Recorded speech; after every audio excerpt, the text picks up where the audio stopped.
Good morning, everyone. Randall Thor here. It is Friday morning, July 4th, 2025, 7:35 a.m., 25 minutes before the top of the hour. And the weather today, lots of golden sunshine all along the way.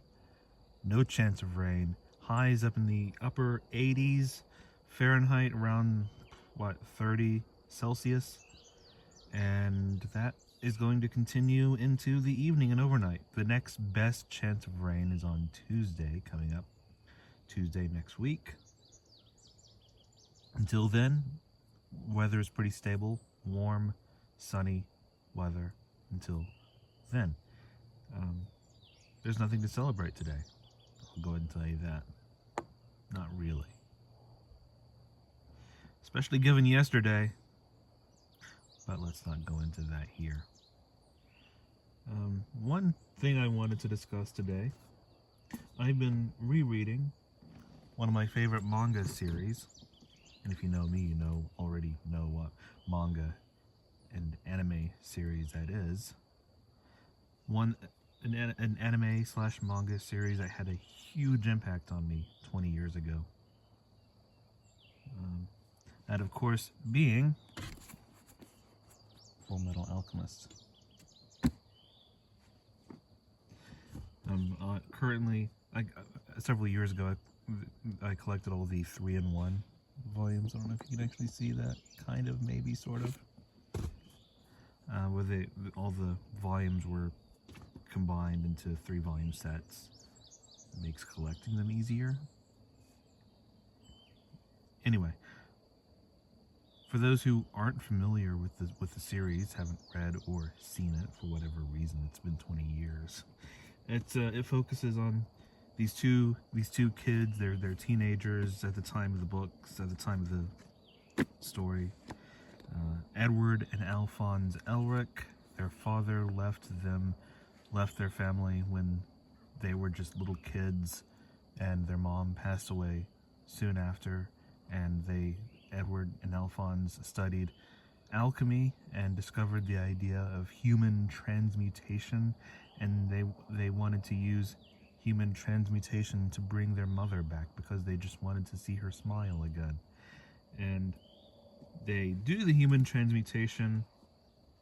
The younger brother, Al, loses his entire body as like a toll for the human transmutation.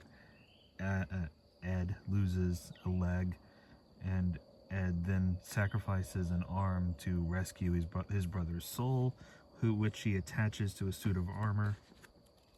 And the premise of the story is Ed and Al trying to get their original bodies back, and everything that they experience and learn and do along the way.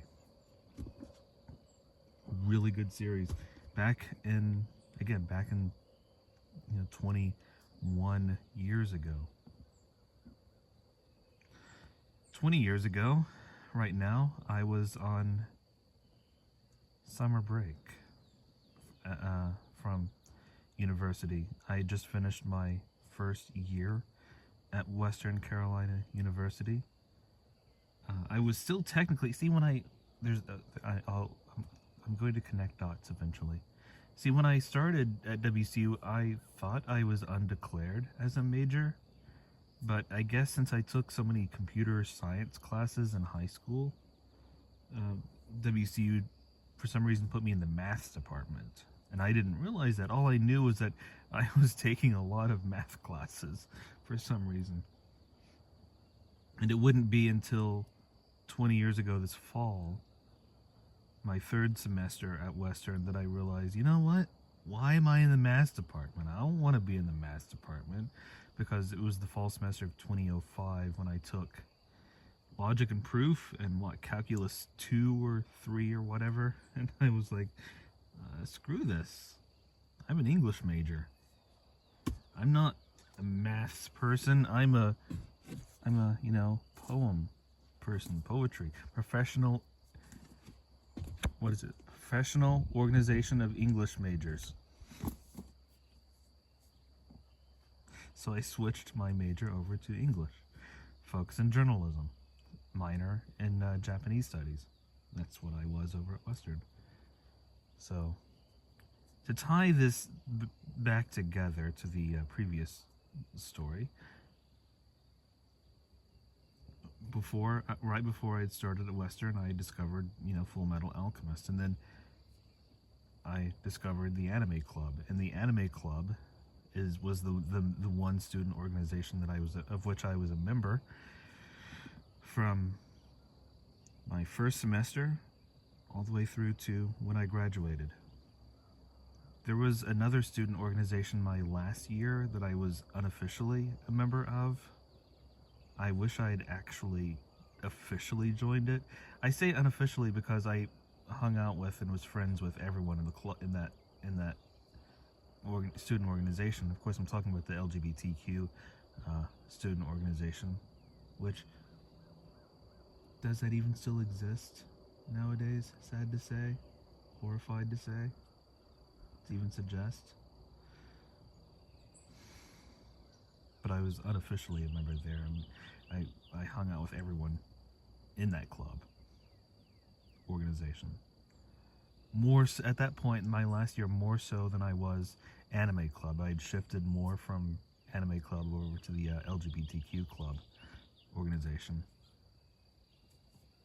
Anyway, those are some dots, some connected. But yeah, 20 years ago I was on summer break. My first summer break as a student at Western. And the only other thing to recount, the only other memory to recount is that spring semester 2005. See,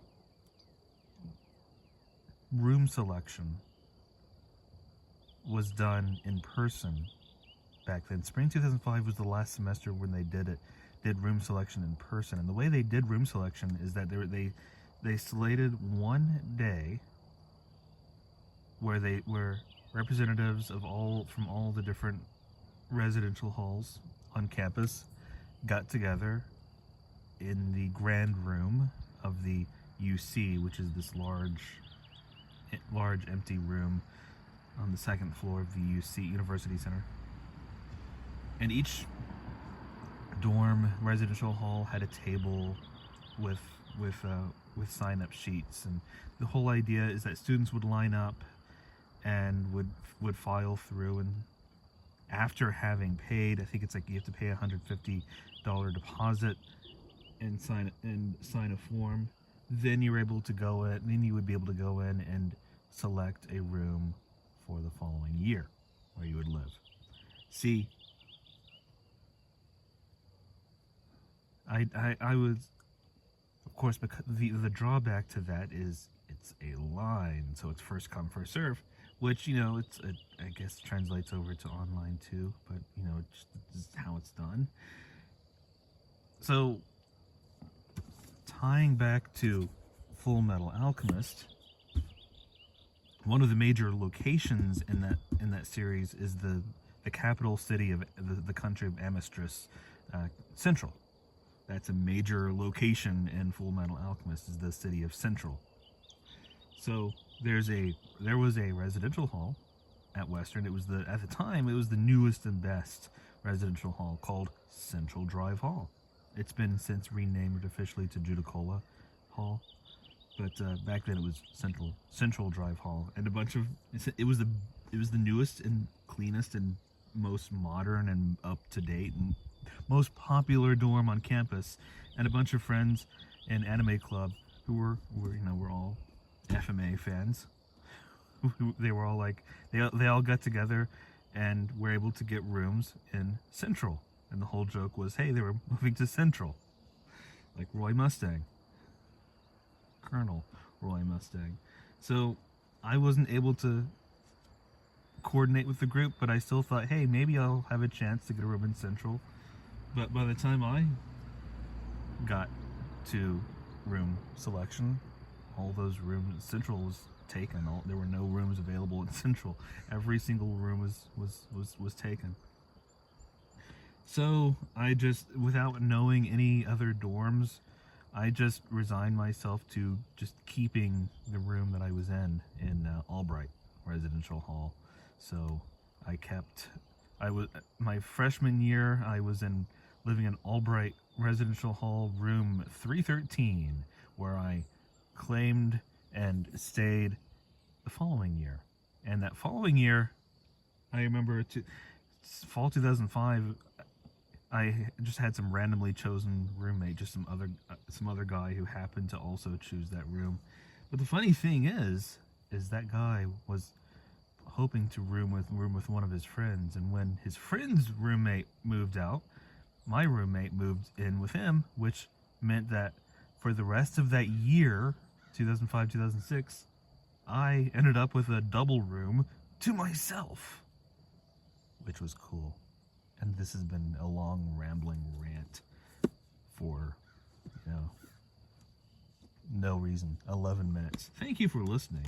By the way, there's a poem that I've been wanting and trying to read, a Charles Bukowski poem.